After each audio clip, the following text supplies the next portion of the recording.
Hello all. So ఇక్కడ చేపల కూర వండడానికి అయితే ఒక దబర లాంటిది, అంటే ఒక కూర అటికా అని అంటారండి మా వైపు అయితే. అది తీసుకుందాం అనేసి వచ్చానమాట. కుండలు భలే ఉన్నాయి కదా, కుండలకి ఏకంగా ట్యాప్లు కూడా పెట్టిస్తారు, కొన్ని కూజాలు కూడా ఉన్నాయి. ఇవైతే భలే ఉన్నాయి కదా, మట్టి బాటిల్స్ క్యూట్గా ఉన్నాయి. అయితే బాండిల్ టైప్లో పైన మూత కనిపిస్తుంది కదా, అదైతే 350 రూపీస్ చెప్పారు.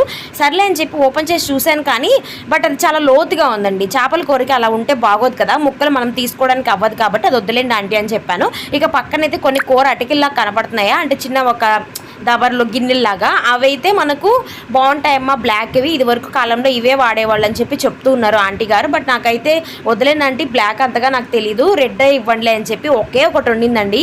సో అదైతే తీసుకున్నాను. అది కూడా కొంచెం సైడ్ కొంచెం ఊడినింది అనమాట. బట్ ఇంకా అది ఒక్కటే ఉంది కదా, యూస్ చేసి చూద్దాం అసలు మనం యూస్ చేయగలమా లేదా అని ఒకటైతే తీసుకున్నాను. 150 రూపీస్కి బేరమాడి తీసుకున్నాను అనమాట. సో దీంట్లో చేపల పులుసు పెట్టుకుంటే టేస్ట్ బాగుంటుంది అని అయితే నేను విన్నాను. సో ట్రై చేయాలి, ఎలా ఉంటుంది ఏంటనేది తప్పకుండా మీకు వీడియోస్లో కూడా షేర్ చేస్తాను.